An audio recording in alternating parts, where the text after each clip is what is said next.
Passing shower Monday morning, thunderstorms in the afternoon. From the Florida Weather Center, I'm Holly Holdren. The Ocala Golf Club, one of Ocala's premier golf courses, from its pristine 18-hole course layout to its amazing pro shop. Jason Linhart and the staff at Ocala Golf offer everything that you need for your golf outing. That's the Ocala Golf Club. Experience country club style golf at municipal prices. You won't go wrong with the Ocala Golf Club. Call them for a tee time today, 352-401-6917.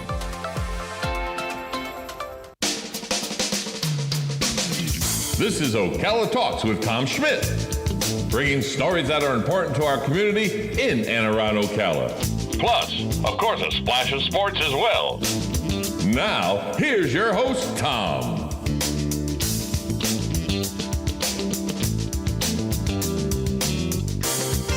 Good Friday morning. Welcome to Ocala Talks on a overcast, cloudy, rain in the forecast Friday.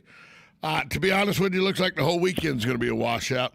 Calling for up to 50% chance of rain today, 60% chance Saturday and Sunday, with a 40% chance on Monday and Tuesday. So, Galen Udall from Life South joins us. He does every morning. We're brought to you by Penn Flooring and Palm Garden Health and Rehabilitation Center.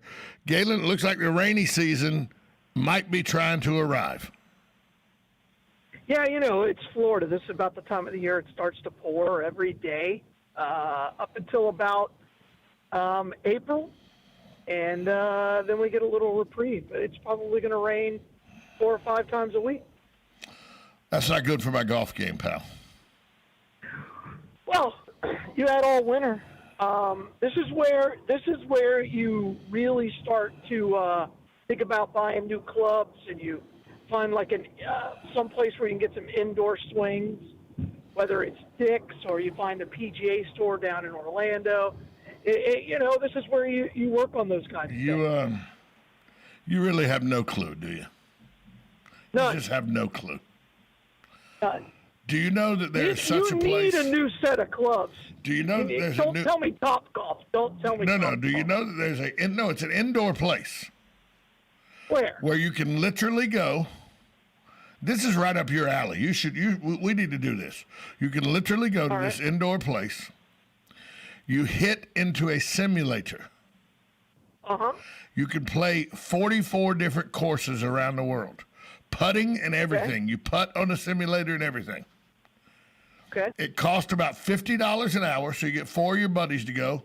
A round of golf takes about 3.5 hours at this place, which is what a round of golf usually takes. So it's about a $200 expenditure. $50 a pop for each of you. That's like normal going to golf. And the caveat, it's indoors, 72 degrees, with girls, that bring you, girls and guys that are servers and bartenders that bring you wings and pitchers of beer and where is mixed drinks, and you sit in big lazy boy lounge chairs while you wait for your turn to swing. Where is such a place? It is directly across the street from the PGA Superstore on Turkey Lake in Orlando. All right. It's called Dewey Tomko's Indoor Golf. Well, there you go. I hate paying for golf. As a media guy, you get it. It's hard to pay for golf when it's been free my whole life. Like, my whole life. Either my dad paid it or whatever media outlet I was covering paid. Well, that's like somebody goes, why do you go? Because can we just say, if you've never been to the Valspar Open, which is at Innisbrook, it's a great course. It's a great tournament. It's quite possibly the most difficult tournament to get to, because there's no easy way to get to Innisbrook. You got to go down 19, and 19 has a red light every 1.5 feet. Maybe 6 inches, but it's ridiculous. And they built a lot of the flyovers now, which make it a little better. But there's no really easy way to get to Innisbrook. So people go, Tom, why do you always go to the Valspar? Why do you always go to the Valspar Open? I mean, if I can't get to the Honda Classic, they won't give me media credentials. Okay. if they don't give me media credentials for the Players Championship, now that they keep you out in the lobby anyway, okay. Right. If I can't get media credentials to go sit in a hot tent on the tennis courts at Arnold Palmer's golf tournament at Bay Hill, all right. If I can't get media credentials to Valspar, I like pitch a fit and cry and scream at the top of my lungs. Why are you discriminating against me? And everybody goes, why would you do that? Because 2 weeks before the golf tournament, the media gets to play the golf course. Correct. That's right. And Copperhead is a phenomenal. Oh, it is one of probably the 2 or 3 best courses in the entire state of Florida. Maybe Southeast. I've played it once, and it's so tough. I've played it once a year. It's just a grind. It's such mentally. Every shot you look at it, you're like, this doesn't fit my eye at all. But it's such a great golf course. You better be shaping the ball well, and you better be able to. You want your first shot. It better go exactly where you want it to, or your second shot is your mind is going to turn into mush by the 9th or 10th hole, like it did for me. Do you remember what you shot that day? Yeah, I don't think I broke 100.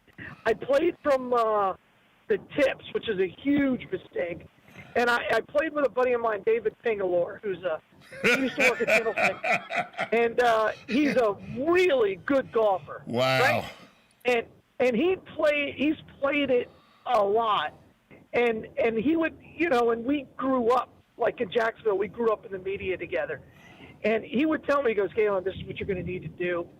And I'm like, you act like I can execute that on any given time. So there was a time when we played every single day up in Jacksonville, and I was getting pretty good, and I could do that. But it was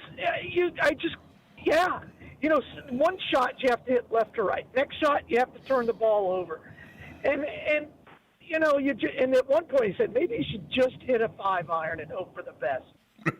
So it's tough. You can hit the ball too far.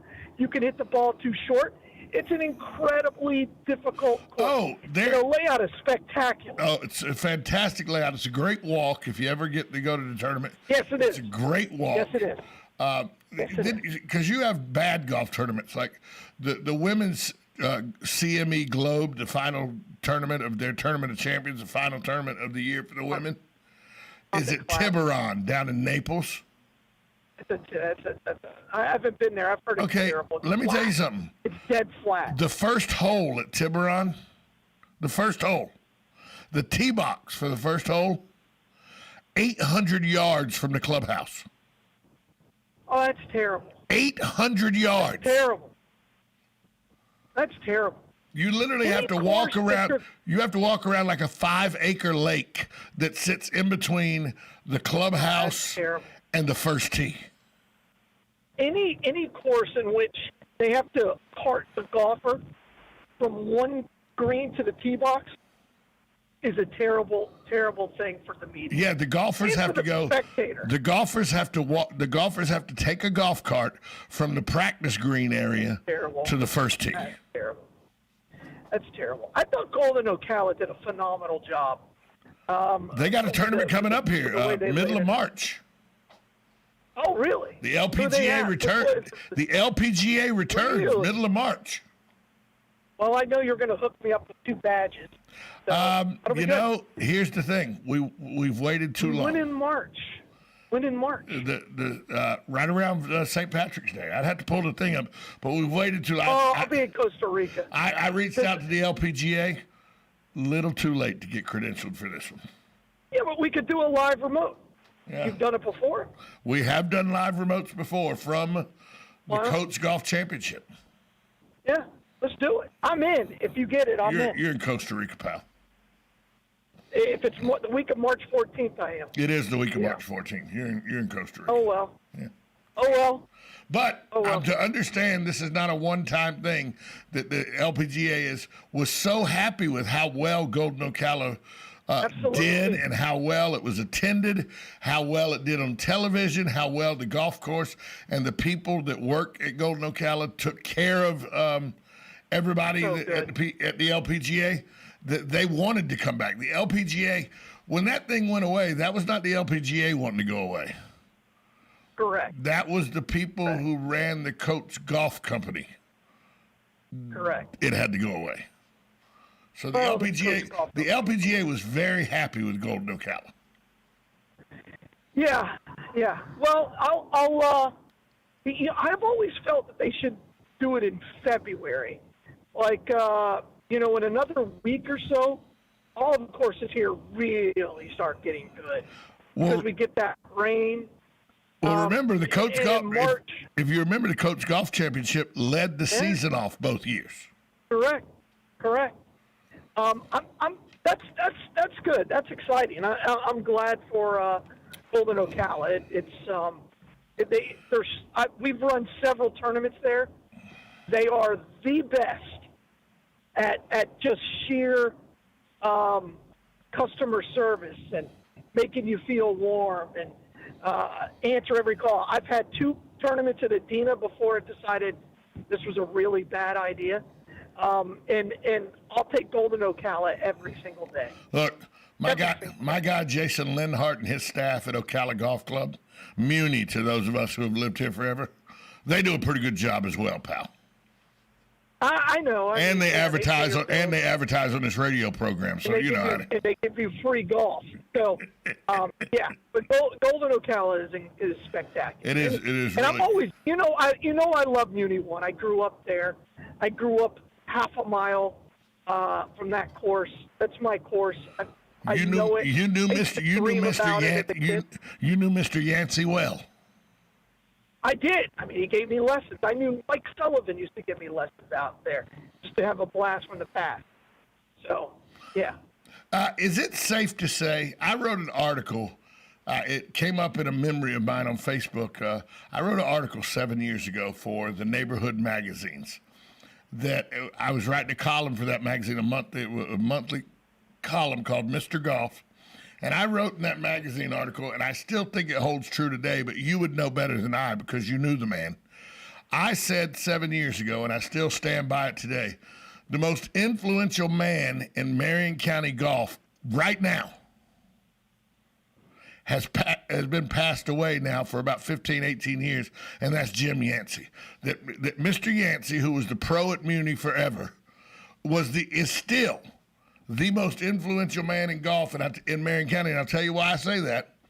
Because the guys he taught to play golf and the guys he instilled how the golf etiquette and what you're supposed to do and not supposed to do, how you're supposed to act and not act on a golf course. The guys he taught that, 3 generations worth of guys.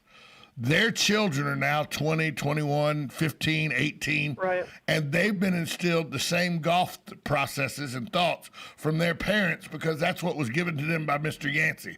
So in my estimation, still the most influential man in golf in Marion County right now is Mr. Yancey. Yeah, I mean, you look at what he did with the camp and the massive influence the camp has on golf in Central Florida. You'd be the camp's a nationally recognized tournament. It's one of you get 600 USGA amateur points towards the US amateur. Correct. And you'd be hard pressed to find. There is no camp without Mr. Yancey. He would walk the when I was a kid, he would walk the range. Because back then, kids could only play at certain times, right? But he would always have clinics for the kids.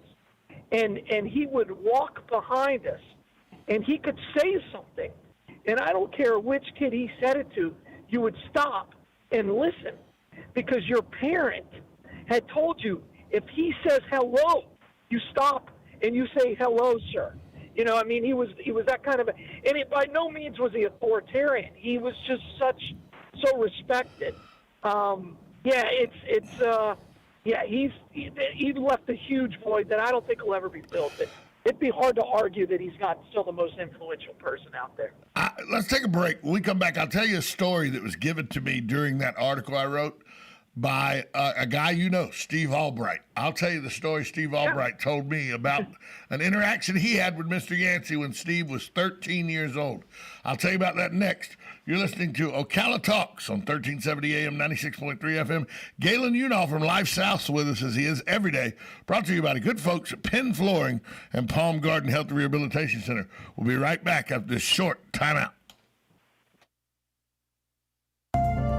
Hi, this is JP from Penn Flooring here in Ocala. I would like to invite you to come in and visit our spacious showroom where we have solutions for every style and budget. From wall-to-wall carpet to hardwood floors and tiles, we have an unsurpassed selection of flooring. At Penn Flooring, we've provided quality customer service with a family touch for over 25 years. Visit our website at pennflooring.com or come by our showroom, 1201 Southwest 17th Street, just over the bridge. Penn Flooring, quality customer service with a family touch.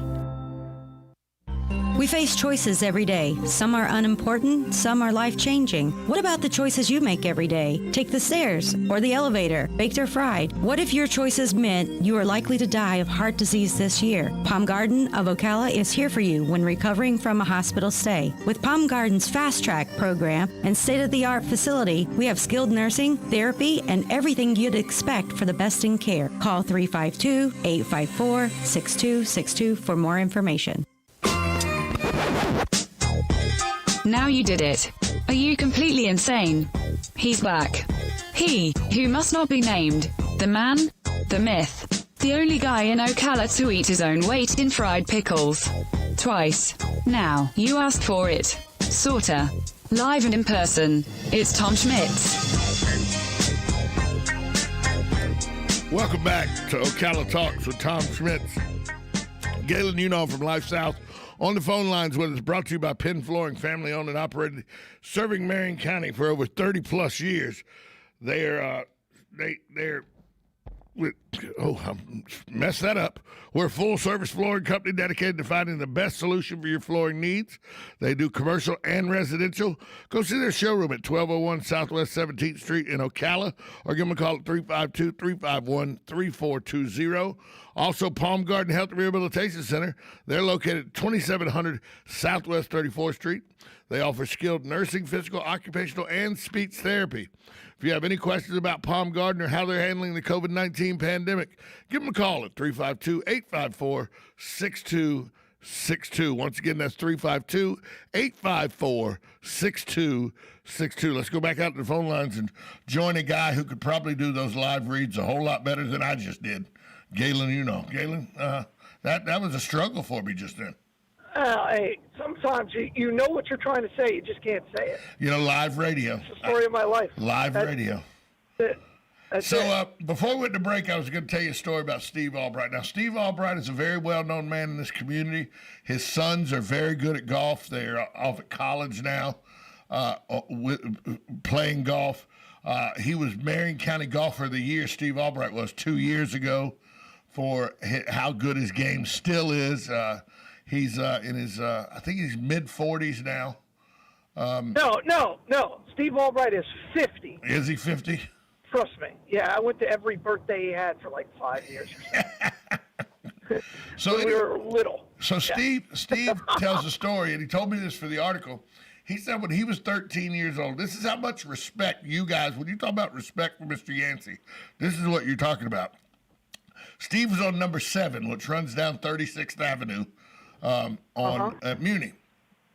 And he'd hit an errant shot, and he drove his club into the ground, and he said he put about a 4 or 5 inch gash into the fairway. And he looked at it, and he said he immediately felt like a sickness in his stomach, and he fixed the divot, because he said he took a big gouge out of the ground, but he fixed it, and he said, fellas, I'll be back.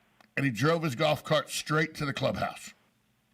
And he goes in, and Mr. Yancey's in his office, and he goes in, and he goes, Mr. Yancey, can I talk to you? And Mr. Yancey says, sure, Steve, what can I do for you? He goes, well, I just want you to know that I feel terrible for this, but I lost my temper out on number 7, and I took my golf club, and I damaged the golf course, and I immediately felt bad about it, and I just had to come in to tell you that I'd done it and to apologize to you for damaging the golf course and for not keeping my cool. And he said, Mr. Yancey looked at him and goes, Steve, what'd you learn? He said, well, that I felt bad about damaging your golf course, that's not the way I was taught to play golf. He goes, all right, then that's good enough for me. Go enjoy the rest of your round. And that Steve, what caught me about that story is Steve immediately felt like he had to leave the golf course and go apologize to Mr. Yancey for damaging his golf course. Sure. It's again, we both played on, all the summer and went to all those clinics and stuff.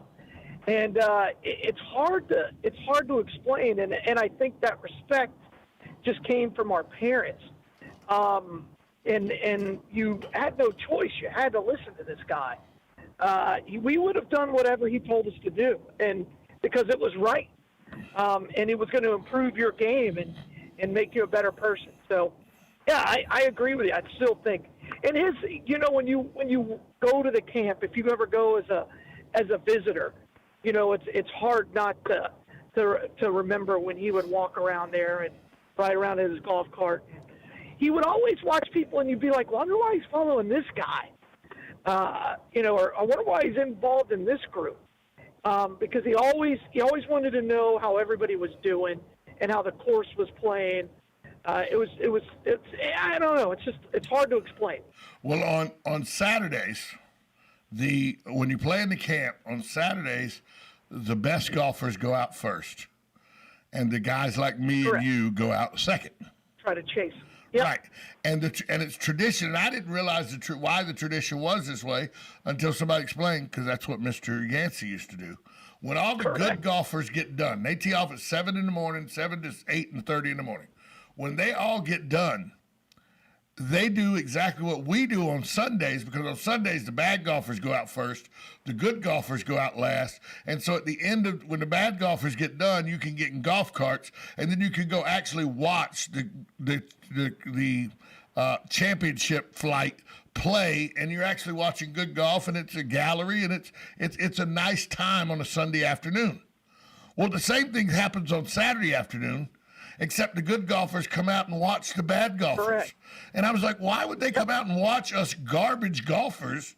And they cheer, and they're positive, and there's joking going on and everything. And they say, well, Mr. Yancey used to come out and watch the bad golfers. He never only watched the good golfers. He watched everybody that played on his golf course. Yeah, absolutely. And there would be times where you'd be playing around, and all of a sudden you'd see him. Because you could see the man from a long distance once you – and no matter – Uh-oh. I got to get a shot here. Galen, I'm on the prairie. Yeah, Galen must be on the prairie. So you could see him. You could see him across the golf course. Yeah, because he would go up and sit on the tee box on 7. He would go up there and kind of sit up on that hill, and so he could see your approach coming into 6. So you tee off on 7. But that wasn't 6. And that was always 6? huge. Was that 6? It's always been 6. No, it is now. Right. Yeah. Well, that section of what changed was the first, Right. 4 holes or whatever in the way you Right. pick The first 5 holes changed. He would sit up there, and you could see him, and so he could even see your tee shot on that little par 3, and he would always say, "Oh, you seem to be playing well, son." And that, if you heard that made your whole day. That made your whole day. Oh, wow. Yeah, I remember the course before they changed it, when number 2 was where 5 is, and then you played number 3, which was 6. Then you played back down 4, which was 4. Then you played back up 2, which was 5. Then you played the par 3, which was 6, and then you drove over to number 7. Correct. And then, to me, that's the flow I'll always remember. Right.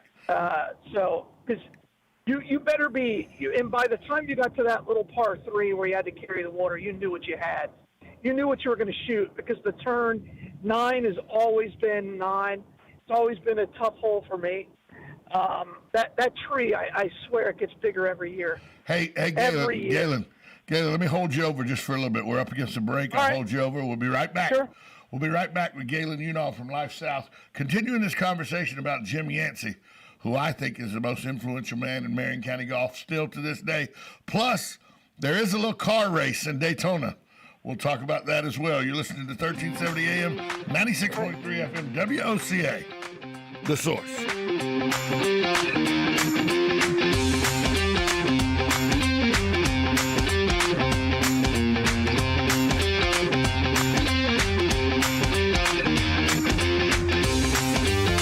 Broadcasting from the Paddock Mall Studios, this is WOCA, Ocala, Gainesville, The Villages, 1370 AM, 96.3 FM, The Source.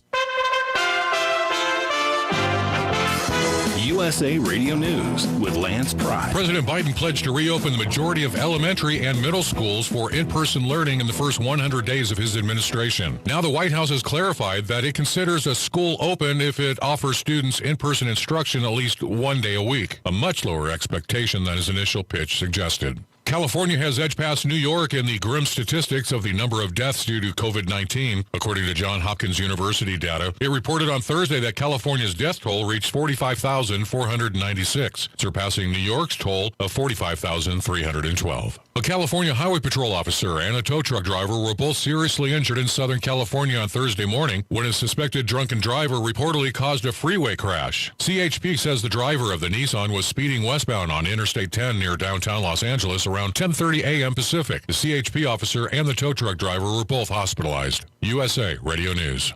The stress levels of Americans may be at an all-time high.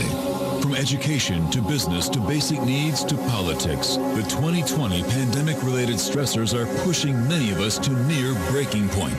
That's why you should consider the stress and pain-relieving products from sunny-bay.com, like our lavender neck wraps and pads infused with premium Washington lavender buds. They relieve tension and relax with a soothing scent of lavender. And lifestyle expert Jennifer Bonner recommends products from Sunny Bay. Sunny Bay's hands-free neck wrap should be your go-to pain relief solution. Give gifts to family and friends that relieve stress and pain. Give love and care by giving the best. Give pillows, neck wraps, and body wraps from sunny-bay.com, a Biomed DB design company. Just click sunny-bay.com. That's sunny-bay.com.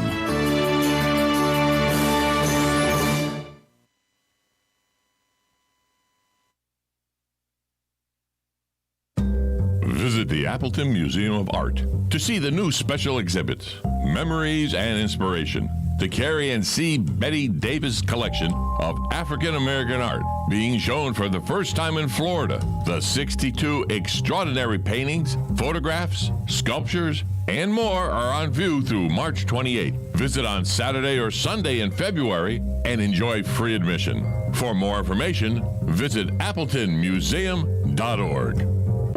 Each morning, we wake up thankful to live in a free nation with liberty and justice for all. But sometimes those liberties can be put in jeopardy, and you may have questions about what to do or who to call. Let Doc Blanchard of Blanchard, Miriam, Adele, and Kirkland help you find the answers. Attorneys at law since 1974 and located in downtown Ocala. If you have legal issues, don't go it alone. Call 352-732-7218. Blanchard, Miriam, Adele, and Kirkland, helping protect your liberties every day. Oh, hey, Grandpa. Oh, hey, Grandpa. Hey, Grandpa. Yes, buddy? Can you take me fishing this weekend? I'd love to. Have you noticed a change in your hearing over the years? Missing the little things in life? Visit Beneficial Hearing in Ocala today. Their expert team of audiologists will make sure you never miss a moment. Call Beneficial Hearing today at 352-629-4418 or visit them online, beneficialhearing.com.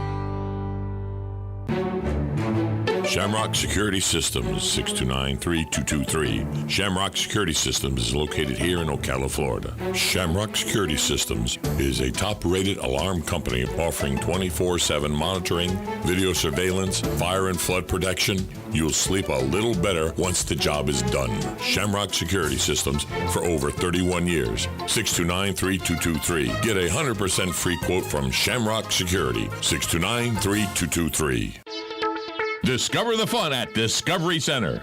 Explore the new exhibit, Chain Reaction Charlie, where you'll design, tinker, and invent new machines. They offer classes, summer camps, and special events like date night, making it fun for everyone. Open Tuesday through Saturday, 10 a.m. to 4 p.m. For more information, visit www.mydiscoverycenter.org or call 352-401-3900. Career Source, Citrus, Levy, Marion brings together business and community partners, economic development leaders, and educational providers to connect employers with qualified, skilled talent and job seekers with employment and career development opportunities. Tune in the first Wednesday of each month at 9:30 to Career Source, Citrus, Levy, Marion, and learn how they can help you. Now you did it. Are you completely insane? He's back.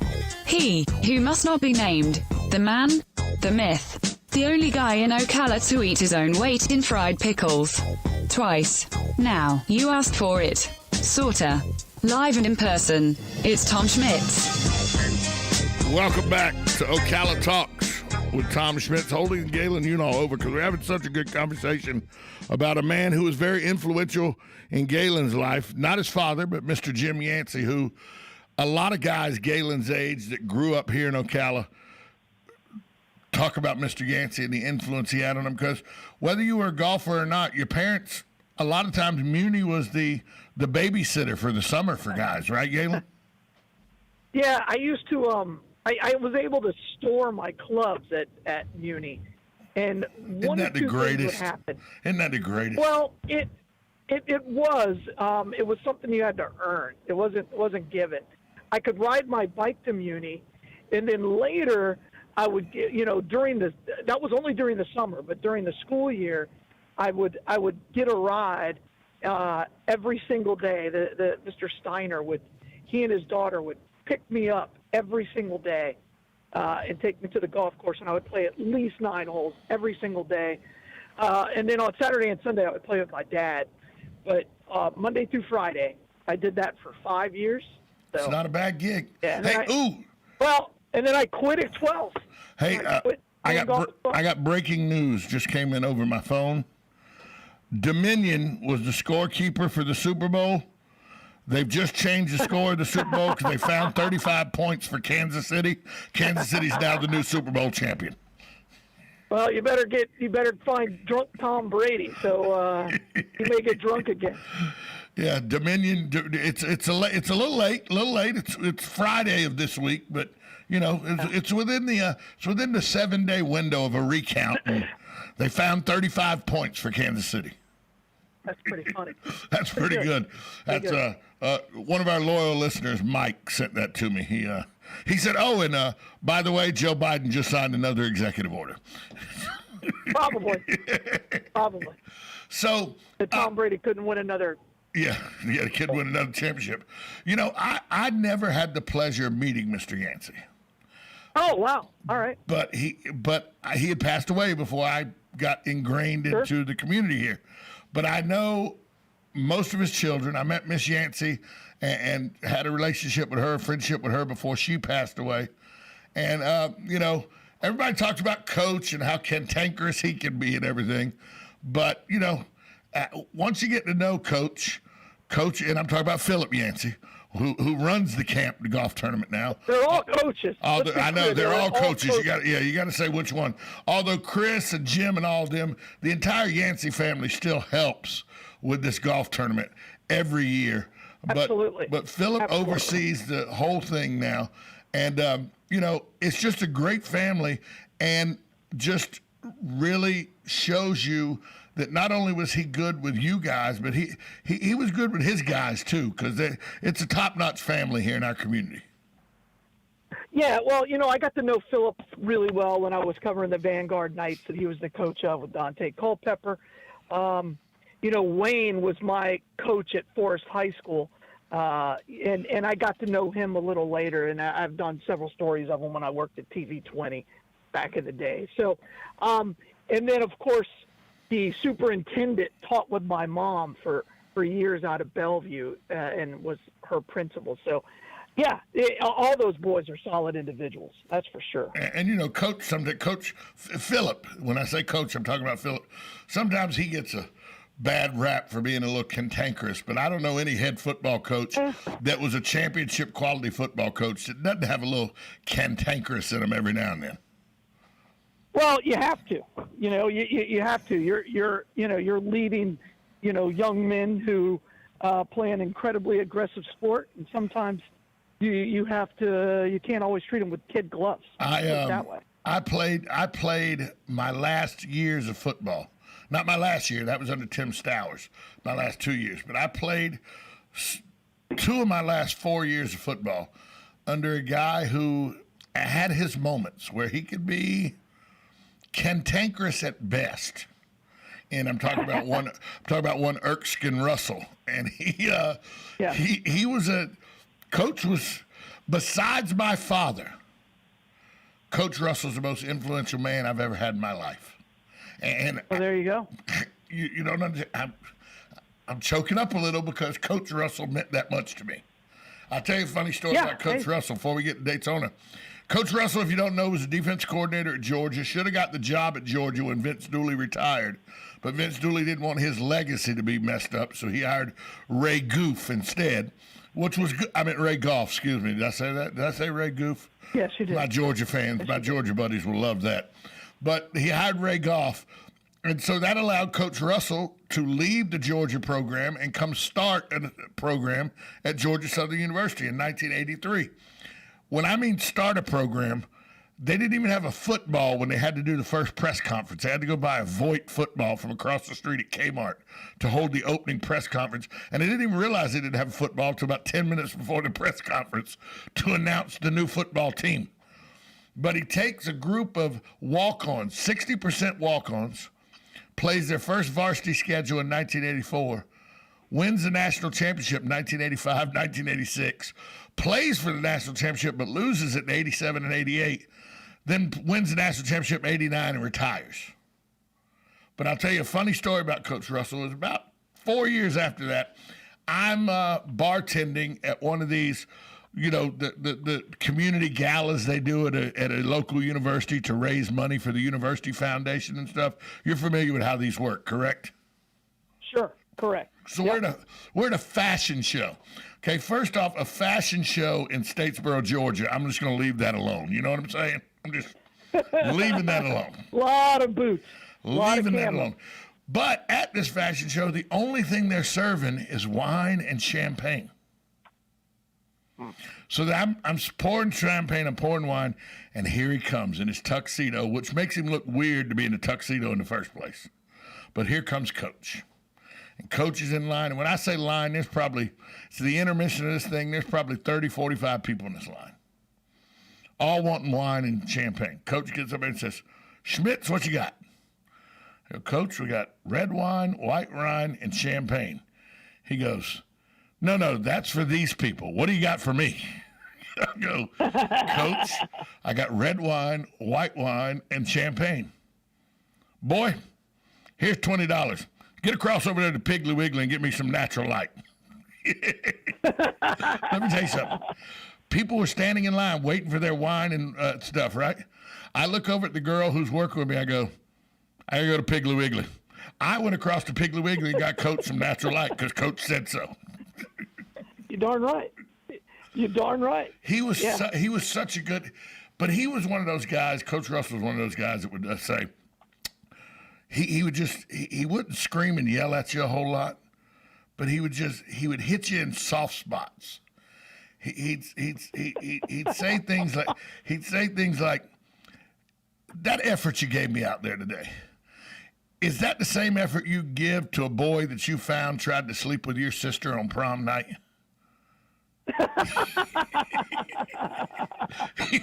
He would say things like that to you. Is that the effort you give trying to beat up that boy that you knew tried to sleep with your sister on prom night? That's pretty funny. What do you say to that? Because you know what he's talking about. You know what he's talking about. But that's a good story because good coaches know where your soft spots are, right? And one of the keys to being a coach is you've got to know your players. Every player. Player. And I see that all the time. And where I'm like, you really don't have any idea who that kid is. And you have to spend time with him. You have to, talk to him one-on-one. You have to pull him aside when every single day you have to interact with them one-on-one and with a group. And how do they interact with their parents? And, how does their mama talk to them and stuff like that? But that's what makes a good coach. I give you a prime example. Stephen Field, who came and coached at North Marion for 3 years, I think, 2-3 years, and he brought a lot of bravado and a lot of brashness. He's at the University of Miami now, coaching at the University of Miami. He brought a lot of brash, a lot of bravado, that Miami, South Florida feel where, you ran through the fog out onto the field, and they had the motorcycles out there and playing the hard rap music as you took the field and everything at North Marion High School. Okay, and he had a guy on his team named Freddie Swain. Now, I know you know Freddie. I know Freddie really well. Freddie plays for the Seattle Seahawks now. He was played for the University of Florida. Freddie's mom is a great woman. Freddie's grandfather retired from the mall here. He was head of maintenance at the mall here. Okay? Great family. Great single mom, but had the grandfather influence and everything. Just a great guy and a great kid. If you know Freddie Swain, you know he's a good kid. But he was never the rah-rah, get everybody fired up. He could go and get individually. He'd get in teammates' faces and get them going. But he was never the rah-rah guy. He was to never lead the team onto the field with the South Florida Miami Hurricanes antics and everything that Stephen Fields brought. And Stephen could never understand why Freddie wasn't that guy. He always wanted Freddie because Freddie was the best player on the team, and he wanted Freddie to be that guy. He wanted to make Freddie that guy. Sure. And that's because he was a coach that didn't know his players. Freddie was never going to be that guy. Excuse me. Freddie was not raised to be that guy. He was never going to be that guy. And here's a coach that wanted to force him and try to mold him and make him into that guy. I always thought, man, you don't know that kid at all, do you? And I had the luxury of coaching the kid when he was 13 at Pop Warner. So I got to know him. But I was thinking, you just don't know. And Freddie's a good football player. He's going to make lots of money. He's going to make a good impression in the NFL. But he's never going to be that guy that looks for the media so he can he's never going to be the Terrell Owens of the world. Freddie will never be that guy. And Stephen Fields wanted him to be that guy. And that's what you mean by coaches. Just sometimes they don't know their players. And the best coaches know their players and know everything about them. Well, you got to know, you got to know when you need to, put your arm around them. And you got to know when you got to scream at them. Because I believe that I don't care who you are, every player has to be screamed at some point. Screamed at. I literally think if I could get a mirror and look back on my backside, if I could see behind me and look at my tail area, I got the word spot built somewhere permanently on my butt from getting kicked by a pair of spot built coaching cleats all the time. And I was a good player. Sure. Yeah, but that doesn't mean you didn't have more in you. No. And again, I'm a big believer in that. At the same time, and Coach Steve Rim and I talk about this all the time. You can't use the same note every day. No. You can't. You almost have to keep your players like, I wonder what he's going to do today. Well, but they can't fear you. They have to respect you, and there's a big difference. That's why Tommy Spangler. And I don't think all coaches understand that. That's why Tommy Spangler's last year at Georgia Southern, everything he screamed at us about special teams and all fell on deaf ears because, here he comes again. He's going to come over here and act like a juvenile delinquent and scream and yell at us. That we just knew that was going to happen, so it went in one ear and out the other. And I'm a firm believer that's why we, even though we won the Southern Conference Championship, we lost in the semifinals to the eventual winners, the Marshall Thundering Herd, because we had tuned out some of our coaches on that Tim Stowers coaching staff. Hey, Galen, Sunday, Valentine's Day, by the way. We hadn't even touched on Valentine's Day. And the day that a league starts, instead of ending their season like baseball ends with the World Series, basketball ends with the NBA championship, football ends with the Super Bowl, this sport starts with its Super Bowl, and that's the Daytona 500. 500 miles of turning left. I'm going to tell you something that embarrasses me, and it's NASCAR's fault. I'm blaming NASCAR even though it embarrasses me. I heard who's sitting on the pole this weekend. I heard who's sitting on the inside lane this weekend on the front row. And I went, who the hell is they? And then I got to thinking, you know whose fault it is that I don't know? Because I was a big NASCAR fan. I was a guy who liked NASCAR. But NASCAR is taking steps with the money they charge now to get in, the merchandise. It has nothing to do with the Stars and Bars flag. That should not be displayed at a NASCAR race ever. It has nothing to do with that. But NASCAR, long before it took the stance with the flag, had started turning its back on its base, which was the Southern good old boy network of race fans. You know, Yeti full of beer, swilling beer, whistling at women when they walk by your RV, whether it's politically correct or not. And every minute and a half as the cars come by, your little spot on the racetrack going, whoa, as they go by. NASCAR has turned their back on that group of people.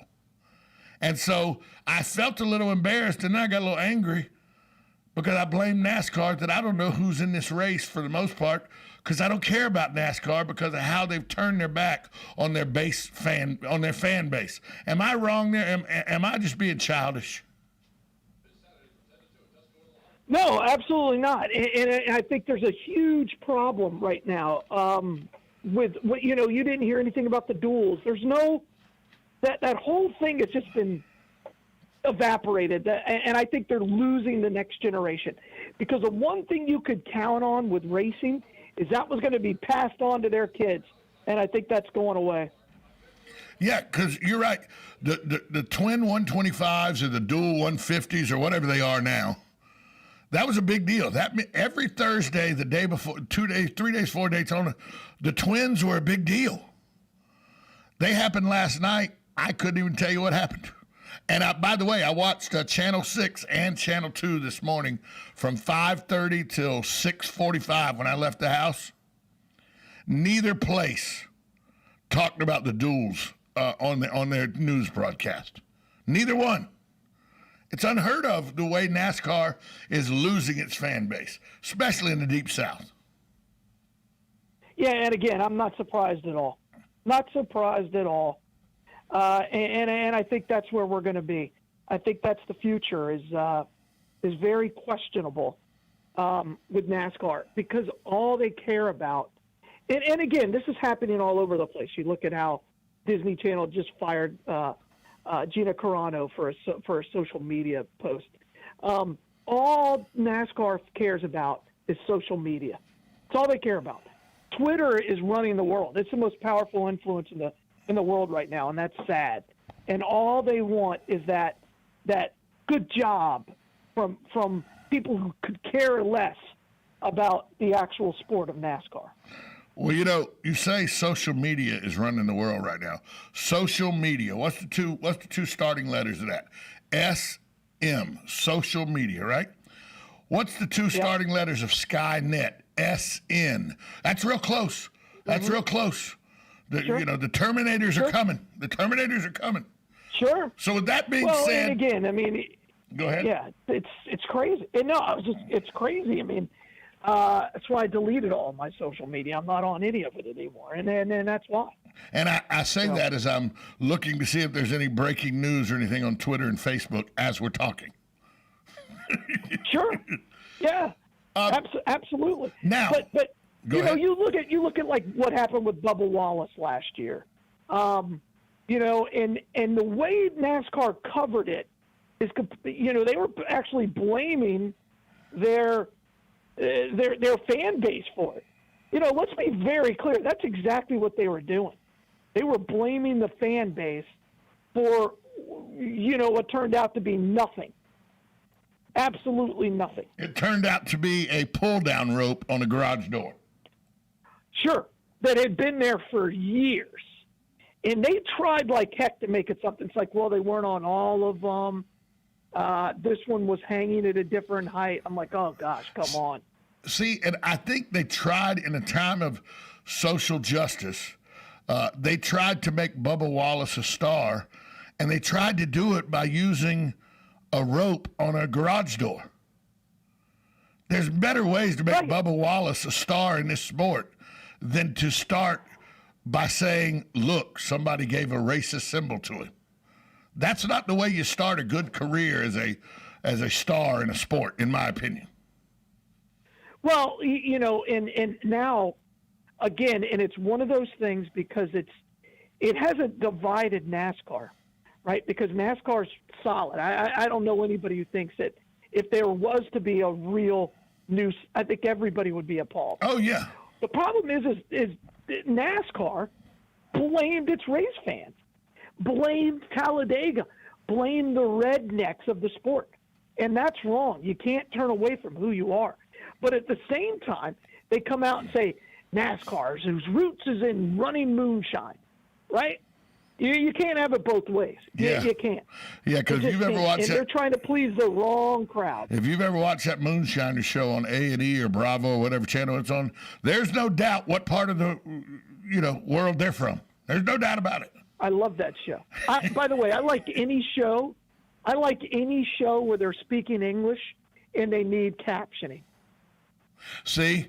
That's my kind of show. I'm all in. They're speaking English, and I don't understand a word they're saying, so I have to read it. So let me ask you this then, because I do radio, and so my vernacular is quite good because I was pretty good in school. I mean, Sure. I was really good in school, and I do radio, so my vernacular is pretty good. Is it a bad thing that I think it's stupid they have those subtitles because I don't need them? Well, no, there's no way. There's no it sounds like I'm talking to my cousin sometimes, but they have so many different dialects of Southern English on Moonshiner specifically. There's no way you understand all of them. No, because I grew up and around South Georgia and then lived in the North Carolina mountains for 6 years. Oh yeah, I got a lot of different Southern dialects I can understand pretty easily.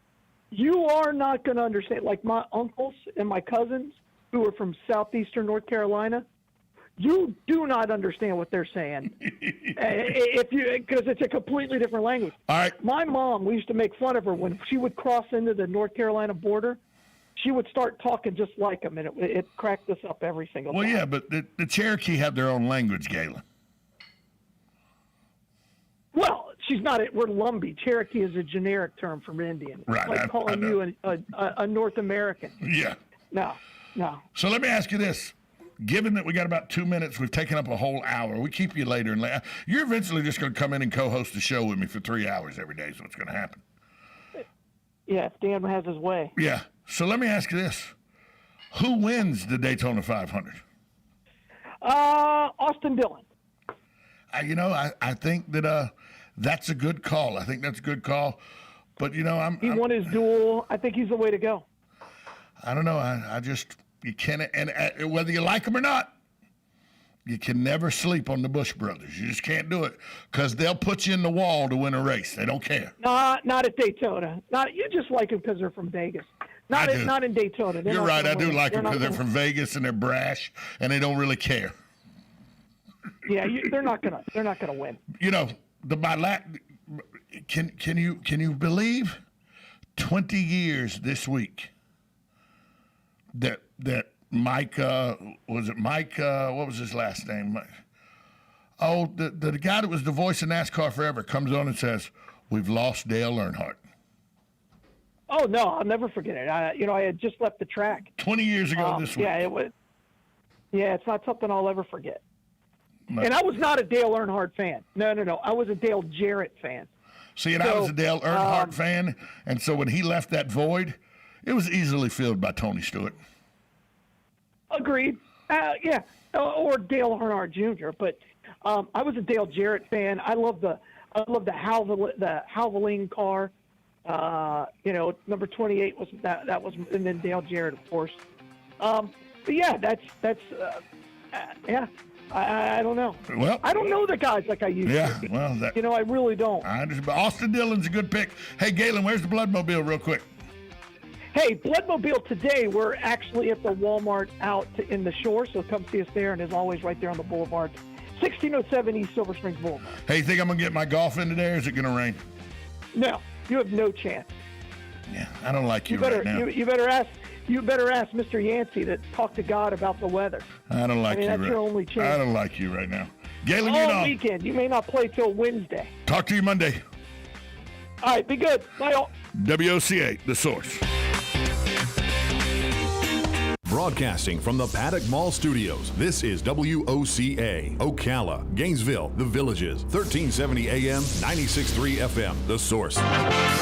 USA Radio News with Lance Pride. More than 9,000 recovering COVID-19 patients in New York.